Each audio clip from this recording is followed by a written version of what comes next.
Are you a current dental student getting ready for the INBDE? For help on how to prepare for the exam, check out our recent YouTube video going over what to use, how to use it, and most importantly, how to ace your board exam. Just search One Mission DMD INBDE on YouTube to be done with this. Look out for the INBDE Bootcamp promo code to save 10% on your subscription.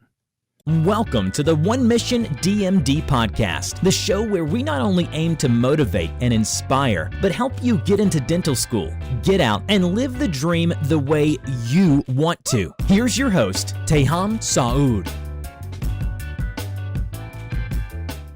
Hello, everyone, and welcome back to another episode of the One Mission DMD Podcast. This is your host, Teham Saud, and today we have a very special repeat guest, Dr. Jordan Barnett. If you didn't get a chance to check out our prior episodes in our two-part series with him, definitely check it out, where he shared critical advice for any dental student getting ready to enter the real world of dentistry, and how to find a job. So definitely check it out because I learned so much in that episode from him, and I think anyone can too. Now, we had him on today's episode, The Real World, where we talk about things dental school simply cannot prepare you for. So who better than Jordan Barnett again to be on this episode? Thank you so much for being part of this episode, Jordan. Welcome to the channel, man. Thank you so much. It is an honor and a blessing to be here, to be with you, and to call someone that I respect deeply a friend, and I cannot wait for you to be Dr. Teham Saud. So it's an honor and a blessing. Thank you. I appreciate it. And I'm ready to talk teeth whenever you are. Absolutely, man. Well, just a little brief intro, man. If you can kind of let us know who you are, kind of where you're at in your life right now. Sure. And what my mentor's up to. Yeah. Well, thank you for that. I'm a general dentist in Fresno, California. I practice currently Monday through Friday at two different offices. Monday through Thursday is at primary office, and these are both PPO offices that are both pretty busy. And then Friday is another job where I work at an office around 5 miles away. I do, like I said, general dentistry. I do a little bit of everything. I do not place implants, at least as of now. That is definitely something that I want to do. But I'm loving what I'm doing. I'm working my tail off every single day, and every single day I get better. And it's a lot of fun. So at the two offices, I'm doing either CEREC, a lot of digital dentistry. I'm doing as well as a lot of conventional stuff too. So it's been fun. Dentistry is everything that I thought it was times 10. And it is also harder than I thought it would be times 10 as well. And I don't know, I'm loving it. And I'm happy to talk more about it. I love it, man. I love it. All right, well, let's get into the topic for today. Today's topic is going to be the balance of treatment planning and selling, quote unquote, selling. There's kind of a negative connotation associated with that, right? Definitely. In the dental community and the non-dental community. Right. So that's kind of what we want to talk about today. So go ahead and to kind of set the stage, and we'll kind of get into what we were going to be talking about today. Yeah, well, I like your phrase that you use, set the stage, right? Because I think that's important, right? When you are a dentist, you have to understand all of the components of said stage, right? Where are you? Where is the practice located? This patient, right? What is through their lifetime of having teeth and a mouth, what has been their relationship with dentists? What has been their relationship with dentistry, right? How much pain do they feel on an average day? What do they eat like, right? What is their medical history, right? Are they single? Are they married? Do they have children? What do they do for a profession? All of these things are very important understandings to then hopefully quickly get to, you are here, Teham, right, as my patient. This is not dental school where I have 4 hours. I have a very limited amount of time, and I want to help you get to where you want to go. This is not my mouth. It will never be my mouth. It is your mouth. You have certain understood preconceived notions maybe of healthcare and dentistry, right? Let me tell you what is true and what is not. And then also let me tell you if what you want or desire actually matches reality, i.e. if you want perfect straight teeth but you're unwilling to brush your teeth, those two things don't happen. You cannot have both of those simultaneously. Absolutely. So understanding where they are, that can be either actually rather quick, and it can be a very quick 3-4 minutes of, building rapport to where now you can understand where they are and what they want. Again, you're the dentist. I'm expecting you to be able to look at an x-ray and know like, okay, you're here because you're in pain, aren't you? Or, hey, Joe, how is it when you chew food? Like it's your birthday and you want a steak. Can you chew your steak? I already looked at the panel. You can't chew steak. There's no way, right? And so really to go to your question of selling, right? Well, it does have a bad view. Just know this, and two, you're a dentist, right? Everyone says, oh, you're public enemy number one. Like, look, I don't feel bad for any dentist, but at the same time, I do understand how difficult it is, and I've had very difficult days being a dentist. But, right, we have to understand, right, that if you looked at the most successful real estate agent in your local area that you do practice dentistry, no one's going to look at the real estate agent who sells the most homes and say, oh, they're evil. But they definitely will think you are evil if you are selling things that they don't need. And that's the thing, is that let's just first start. I mean, look, I was a math major, and then I switched to minor, and I ended up with chemistry in undergrad. But when studying mathematics at a core level, it was all about definitions. So when I Googled what is sell, and you can Google it yourself, this is what it gave me. It said, give or hand something over in exchange for money. And the second definition was persuade someone of the merits of. What does that mean? Again, it can be all these types of things. Oh, what do you mean I need a deep cleaning? It's like, well, sir, you have clinical attachment loss. And by the way, if you use words like clinical attachment loss, at least where I'm from in Fresno, people are going to say, what the hell is that? And why are you trying to use words that I don't understand? Right? There is a way of talking to people in English, not using your dental words, right? Without also talking to them like, so this is a tooth. Your tooth is sick. Like, if you talk to me like that and I'm your patient, I'm leaving. Exactly. And they're not trying to be babied. No one wants to be baby like that. This is what they want. Yeah. You're here, Teham. I'm so happy to have the privilege and honor of being your dentist. How can I help you, Teham? What is causing you pain? Right? I do a lot of emergency dentistry here, especially after COVID. There's a lot of people who haven't had a dentist. Their dentist retired. Their dentist died, right? Or financially something happened and they've changed insurances or jobs and they haven't been to the dentist in a couple of years. So I do a lot of emergency. There's been a huge uptick in emergency dentistry, right? So pain is one of them. That's a huge motivator, especially for people who don't regularly see the dentist. Or maybe they don't like the way that their teeth look. Maybe they have this missing space and they're having problems. Maybe their jaw keeps clicking and they don't know why. Every time they yawn, it goes click, right? And so finding out their why as to why they're in your chair, I think is arguably one of the most important things. And then from there, you can formulate a plan, which is what we're talking about, treatment planning, right? Formulate a plan from getting them from where they are right now to where they want to go. Right. I tell all my patients in a new exam, when you're a new patient with me, I said, look, here in this exam, we're looking to answer 3 questions. 1, where are you? Where are you is disease. Where are you is the aesthetics, all of the different things that we're looking at for as dentists. 2nd is, where do you want to go?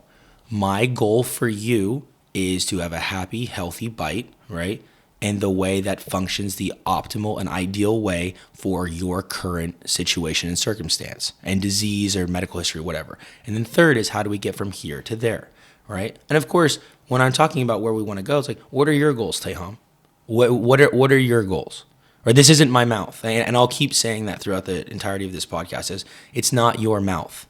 And I think it's important that we keep that in mind. Right? It's easy to say in dental school when you're looking at PowerPoints of a patient you'll never see, right? And there's an x-ray. Oh, well, that tooth needs this. It's like, well, how much money does that cost the patient? Does the patient have the time to see you? Do you have the skills to be able to do that in your office? Or do they also have to go to another office, which, by the way, meeting someone for the first time is difficult, especially on the digital age, because we're not doing it as much as we used to, especially when that person is a scary specialist. And I'm terrified of the dentist. I'm already comfortable with you. Now you're kicking me out of the door. Again, these have to be spelled out the right way. And like we talked about, set that stage. Who's the patient? What's their relationship been? Have they been to the dentist regularly? Have they not? If you have a mouthful of root canals, like, they're not going to say like, ooh, a root canal. Like, oh yeah, I've done those before. Versus if you have someone who's completely bombed out and they clearly have never paid for dentistry, if you're going to walk in there with $40,000 of a treatment plan and they clearly have never spent $1, you're not going to be met with the same level of someone who clearly has crowns in every teeth. Right. Someone who has crowns in every teeth or multiple implants, they obviously know what to expect. So that's the main thing is, are you selling? No, we'll use Google's definition. You are persuading them on the merits of. Why do you need the deep cleaning? You need the deep cleaning, sir, because you have bone loss. Because you see on the x-ray how there's this chunk that's there. That's a calcified piece of plaque. Take your nail and scrape their hand and say, do you feel that? Say yes. Okay. What do you think wins? A sharp rock or your soft gums? Yep. And then your gums are literally running away from that big chunk. I need to get that out. Do you see this? This is a ruler, your perioprobe. This is a ruler. Okay.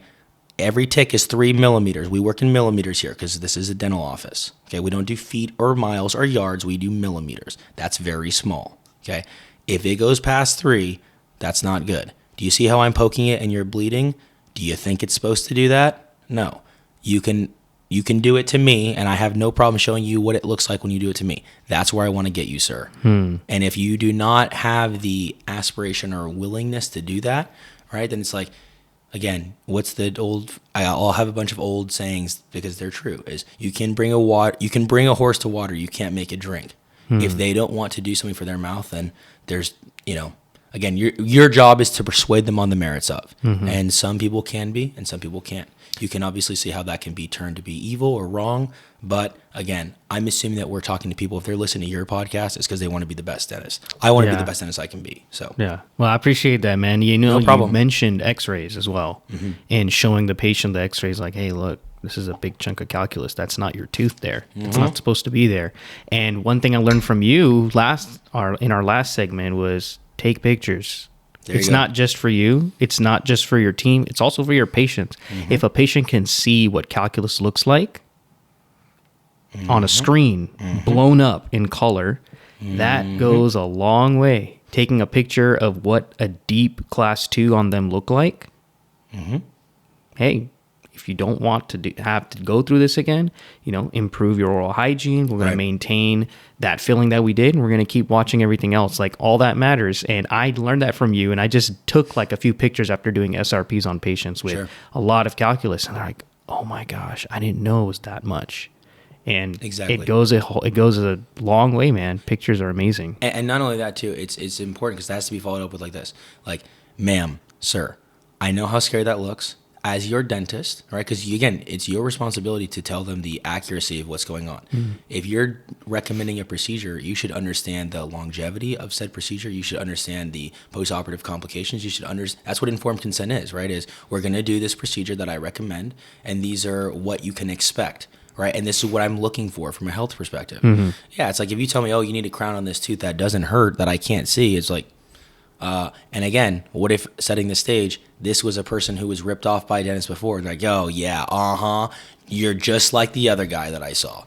Versus your point is like, I take a picture and I blow it up, and now you're just looking, it's like, sir, that's your tooth.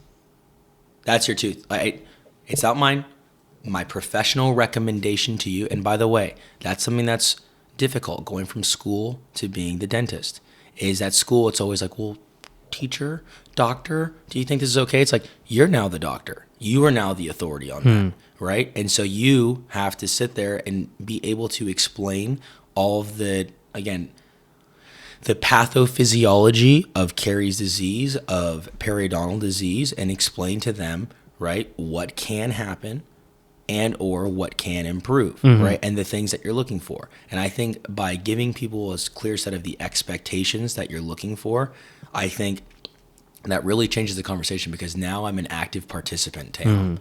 I'm not just this cattle that you're like, go over there, do this, and pay me this much on the way out, right? It's like, no, it's, hey, this is what I believe to be a very good idea for your mouth.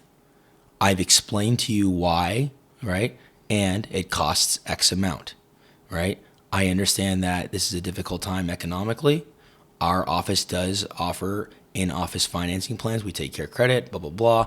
I'm the dentist. I'm going to let my front office staff discuss that. But and again, now we can we won't get too much into it, but like I do discuss like rough, like it's around $500 for that, right? I think it's $500 well spent for you, sir, right? If you don't, right, and then you can give, that's what treatment planning is, it's options. Well, then for $100, we can do this. It's not as good of a plan in my professional opinion, but it is. And again, that's a point I was making about dental schools. It's your professional opinion. It is your professional recommendation. It is my opinion. Yeah. Other dentists may disagree with me, and that is fine. Because it's an opinion. It is your medical-based opinion. And if someone says, that makes sense based on the things that you told me because you explained that to me, the dentistry never goes bad. Now it's a partnership, and we're working together against fighting the disease that is currently present in your mouth. You do that, that's what you're supposed to be. That's why you're a doctor, right? Is you're curing disease. If you made it this far, I just really wanted to sincerely thank you for watching this video. And if you're really enjoying what you're watching, it would really help me out if you subscribe to the channel and recommend this video to people you know. It really helps with the algorithm. I'd really appreciate it. Thank you so much. And don't forget to like the video as well. Exactly. And that's exactly why it's clear to understand the importance of treatment planning. I think school does a good job about that, where it explains that you just explain what you think is best for them, and then at the end of the day, they decide on what they want to do. They are in complete control. They have full autonomy on what they want to do. It's their right to decide what it is. But like you also mentioned, it's a clear plan for the entire practice to know, what are we doing in this case? So there's no like question marks. Oh, are we doing the class 2 first? Are we doing like the class 3 first? Are we going to do the SRP so we can see the decay better? Like everyone should know what's going on. You, the provider, the patient, your entire team, everyone needs to know what's going on. So that's kind of what you also explained. We were talking about this. You mentioned the SMART acronym, having that plan, right? So you want to go into that a little bit? Yeah, it definitely came to goals or plans. It has to be a SMART, and SMART is an acronym. The acronym is S is for specific, right? It has to be very specific. I want a crown for this tooth. What kind of crown, doctor? Right? Are you going to go 3/4 crown? Are you going to go full crown? Do you want an onlay? Do you want an inlay? How is it going to be specifically, right? Second is measurable. I'm looking for success. How do we measure success? You know how there was all 6s here and we talked about we want 3 or less? That's what we're looking is we're actually measuring to see. I'm showing them on an x-ray what a margin looks like. And again, this is how simple things can be.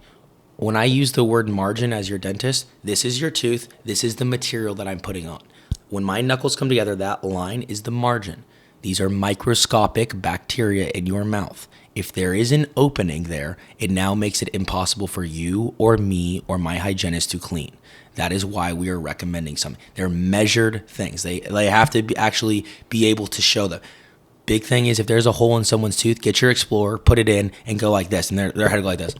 I'm like, do you feel that? It's like, yeah, because you're moving my head. It's like, that's a hole, right? Next is assignable, right? What does that mean? It means that you need specific people. Teham, I'm recommending that you have a deep cleaning. My hygienist is a professional, and her job is to actually go, and she will essentially scrape off the calculus, right? We're talking about what is needed. Again, if you have any financial questions, my front office can absolutely help you with that. I want any and all financial questions directed to them, right? The one thing that you'll find is you are a busy doctor, right? You are very busy. Teham got to shout at me a little bit, and you'll see that the doctor never has a moment to themselves. There's always a question. And again, that's not a bad thing. That's an important thing. That's the role you signed up for. That's what you signed up for, right? And that's what you need, right? So we have specific, measurable, assignable. R is for realistic.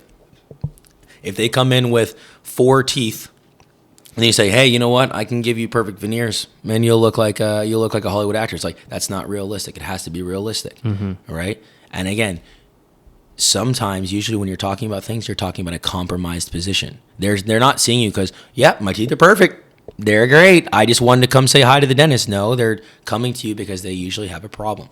That's what I joke with. I tell patients like, "Oh, I'll follow up with you, and if you're not able to answer and you have no problems, no need to even call me back. I'll just see your next appointment." Usually, people only call the dentist when they have problems. When they have something, right? Some pain bothering them for so long, And then lastly is T, and T stands for time related, right? You want specific timelines, and that's an important thing. Talking to patients like, "What's your timeline, sir?" If it's a front tooth, they're like, yesterday, right? Because I'm going to a wedding on Saturday and I need a tooth there. Okay, got it. What are the things that we can do, right? And you got to get specific about that. Again, so what do you have? What is a SMART plan and goal? It's specific, it's measurable, it's assignable, it is realistic, and it has a very distinct timeline to it. So when you're creating this treatment plan, that's what you're doing. So, Jordan, what was probably the toughest aspect of treatment planning for you coming out of school, going into the real world? Definitely is not understanding your logistics. What do I mean by that? Is like, it's easy. Well, you're a new dentist, right? I think one of the challenges is you don't have 3 hours to sit there with the faculty and say like, well, I think I should do this first. What do you think? And blah, blah, blah. No, it's I meet you, you look at the x-ray, and just looking at the x-ray and a 2-minute clinical exam, what's your A to Z list? That's difficult. That just takes time. I think it's important to understand that no different than, what do they tell you in dental school?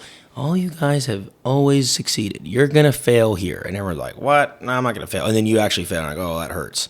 But then you think that it's all done with school. It's like, no. If you learned anything from school, it should be learning how to fail. Because if you fail the appropriate way, you fall, you get up, you dust yourself off, and then you do it again. Right? And so one is that you are just too new and you don't know the logistics of what actually makes sense versus what doesn't. There's a lot of things that you learn in a school because the school environment is different though in terms of the delivery because you're a student and all the things that you need versus in dentistry. So the first, because there's many things that make it difficult. The first is the logistics of how do I actually get this done, right? Like what makes sense to do before whatever and vice versa, right? Second is the speed, like I said, of like coming up with it and making decisions. I think for me, the most unsettling thing, and maybe for new dentists, for me at least, and this is my personal experience, is you're making so many decisions so quickly. And it's easy, like I said, in dental school, when you have 3 hours to talk to 80 people about it, talk to your classmate that you really like, talk to this faculty, then this faculty, then this faculty, and formulated plan. Whereas like now you're practicing independently. Right, I told you what I do every week. I work at 5 days a week. 2.5 days out of the 5 days, I'm by myself. So it's like, I'm going to look at my assistant like, hey, what do you think? It's like, and actually, Teham knows that I have incredible assistants. Amazing assistants, right? Again, because they're my team. I'm no better than they are, right? We just have different responsibilities on said team, right? But you can do that, but at the same time, you're the dentist, so it has to be your final say. And it's the volume at which you're doing it, right? On an average given day, I'll have 8 hygiene patients, 1 an hour, right? And then there's 2 columns of those. So there's 16 patients that I see for a periodic exam, and then multiple emergencies potentially are like, oh yeah, can you check this red bump? Can you do this tooth? Can you do whatever? On top of all the treatment that I'm doing in each day. So altogether, I have, upwards of a super busy day, like 30, 35 patients that I'm looking and making decisions on. And again, not only that, is like you can make a plan. Plans can change. They can. You're working on something. Teham was with me, and I had this one lady, we've been working on something, and she's like, oh, my other crown fell off. And it's like, oh, there's a huge curveball. So it's the adaptability and it's how fast it is. Right. There's a lot of things that make it difficult. And not only that, like what if you're in a new office, right? And you're like, oh, okay, my plan is to do this, this, this. Because that's what you thought from dental school. But then you're like, oh, but my office doesn't have that, right? And so how do you adapt to the office environment that you're in, right? What is standard of care? Standard of care is what a reasonable dentist would do in the same situation given the same materials. If you're in Beverly Hills, California versus you're in the foothills by yourself, you're going to do dentistry differently, right? So you're doing the best that you can. And I think that's why you talk in school, like, they always say, like, well, this looks bad, but we never judge a dentist. And why is because you have no idea what happened. You don't know if the patient was in a bad mood, if they were late for something, if they were in pain. Needed a break every 2 minutes. Needed something, right? Like, things do change. Right. And I think what's the toughest is the adaptability. And not only that, is the organization. Like, you're a computer here. That's what school teaches you to do, taking ungodly amount of units and an ungodly amount of finals and an ungodly amount of time, right? So you're doing that because while you're calculating, like, okay, first I need to do MOD on this one, and then after that, I got to get caries control under control. The perio's bad, blah, blah, blah. That's in your head while you're saying, okay, yeah, so it looks to me like you're having some pain on that upper left side. Is that about right, Teham? Right? And so it comes out that way, while in here, it's and you have to be able to do both. And that takes, for me, at least, I've been a dentist 2 years now, licensed, just over 2 years, and it takes a while. Yes. And so it's a lot of that. It's the organization, it's the time, it's understanding what is possible, right? And understanding just the logistics of this care on top of whatever the patient had. Because patients have certain timelines too. Yeah. What if mobility is an issue? They're in a wheelchair. Does that change it? I think so, right? What if they need a driver because they can't drive? Or they're in school and they're a student and they have like these weird college hours. Like, yeah, I'm free Wednesdays from 8 o'clock to 11 and then 4 to 6. Yeah. And it's just like, okay, right? Like, how does that work, right? Yeah. And so there's just a lot of figuring it. And then the last thing is like, you got to get paid for this and they got to pay. And then now they have insurance too. So it's like, whoa, okay, how does that then come into things? And so it's just a lot of factors, right? I know that I heard in dental school a lot, and I'm sure you did at your school too, is, well, the easiest part should be the dentistry. Like, the easiest part should be cutting the crown. And you're like, I remember sitting there, I was like, what? I can't cut a crown? Like, what are you talking about? That's so hard. That's impossible to me, right? But it does get easier after 1,000, right? 10,000, right? 20,000. It's understanding these confinements that you have, right? That the patient has, the financial constraints that they have, the time constraints that they have, right? Your chair constraints that you have and your equipment constraints that you have, right? And how to create, like I said, a homogeneous plan that makes sense, that is smart, like we talked about, right? And that all formulates in that patient's desired timeline and et cetera, et cetera. Yeah, I really think from what I've seen, shadowing yourself and other people that are like anywhere from 2 to 10 years ahead of me, is that when it comes to treatment planning at school, what are you told to do? Okay, sit down with your prosthodontic faculty, your perio faculty, exactly. And it takes weeks to come up with these plans, and then you present it to the patient once it's approved from that specialist or from that director. And it goes back to what you're saying. You have to think on your feet independently very fast. And coordinating all of that stuff, it's a lot of pressure. So I think that's probably one of the biggest things that's very stressful and very unexpected that you have to deal with outside of school. In school, we're taught, okay, if there's a cavity, what are you going to do? We're going to do a cavity preparation. We're going to do a filling. If there's something going on in the pulp, what are you going to do? You're going to do a root canal. If the root canal's failing, or if there's just so much decay, we can't save the tooth, you take it out, bone graft, implant. That's kind of the hierarchy we're taught in school, right? So what would be the best way to present multiple treatment plans for like one patient regarding what they may be having going on? Like, do you have a set hierarchy that you kind of stick with that kind of works? Because, presenting it is very important. Like, implants the number one option. Are you going with that first? Or are you going to go with the crown, like the 3-unit bridge? Like, how do you kind of go about that and figure out what that hierarchy of presentation is going to look like for a patient? Definitely. And first I want to start off, and I will go back to what we started with, right? Is you are busy as a dentist. It is not one patient for 4 hours. Again, I have 30 patients in 8 hours, right? And of which, like, 70% of my day is like doing dentistry to where I'm there. So really, all the conversation aspect is like way less time, right? So to your point, how do you do that? Is I get real good and real quick at understanding things. For example, dentistry costs money. So I'll talk to him and say, okay, before I start, let me ask you, sir, for some, and this is a good political way to say it, for some patients, money is a very important aspect. Is our finances of these options, is that important to you?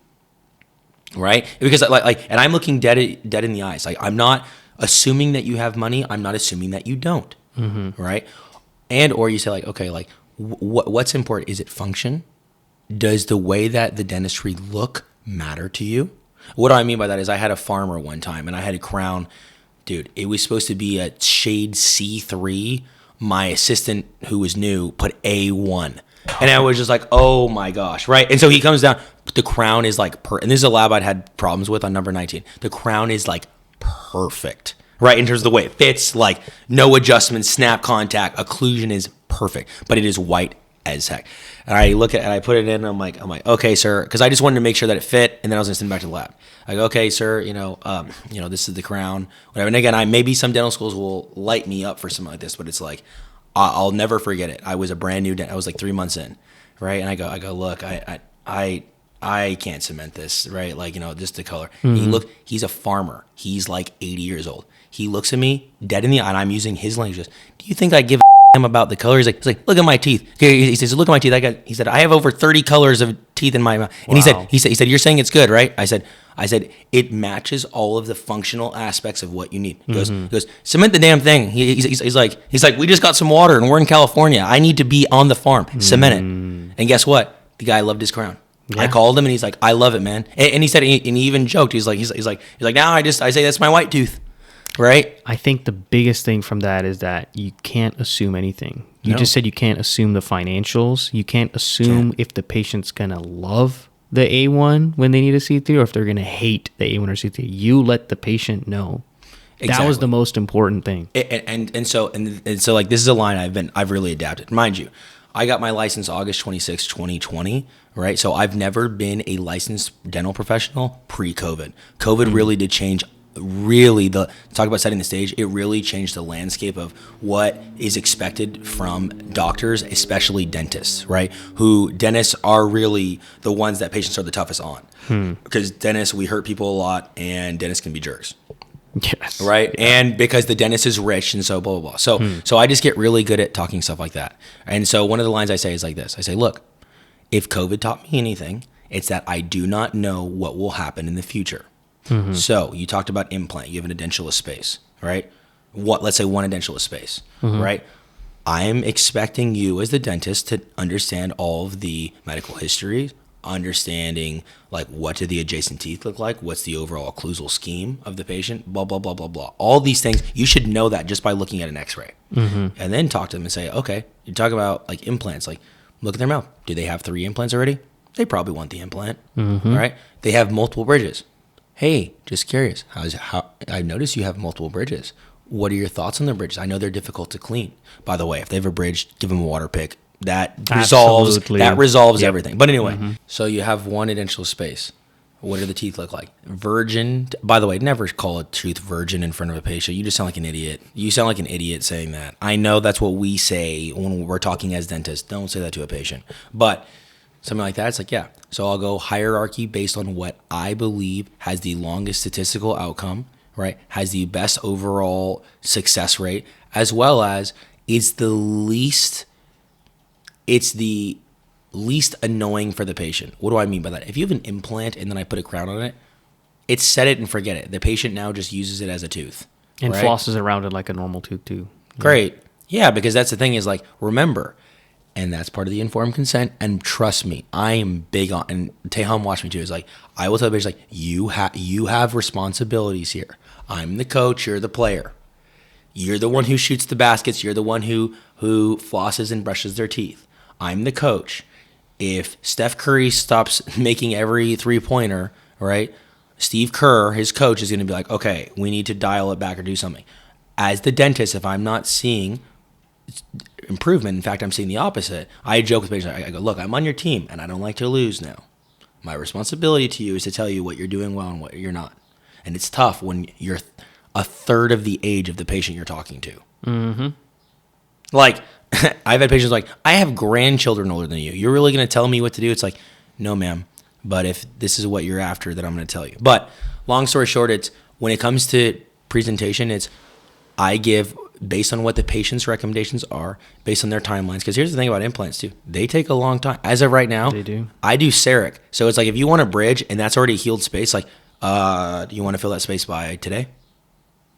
And the patient's like, yeah, actually, I'm moving to Texas, and like, I don't know when I can find a dentist, and this is an important space to me, and blah, blah, blah, blah, blah. And then I'm looking, it's like, okay, well, one of the abutments already has a crown, the other one has a pretty big filling. It's like, oh yeah, bridge is like, that's perfect. You know, that works, right? And I'll present the options, right? And so that's what it is. It's this conversation, right? And then if you're now telling me that, you know, finances are an important thing, and I'll go like, especially talking money roughly, I'll just do things like this. I'll be like, this is roughly this. The implant is roughly this.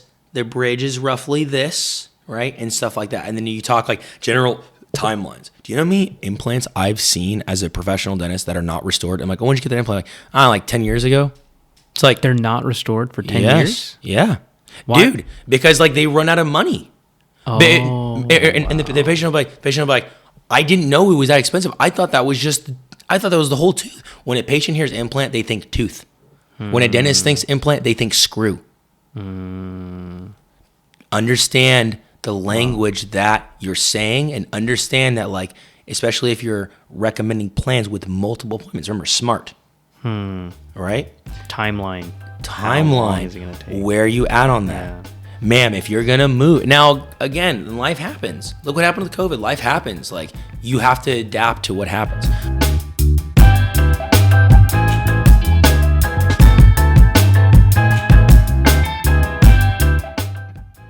If you enjoyed this episode, please be sure to give us an honest review on Apple Podcasts, Google Podcasts, or Spotify.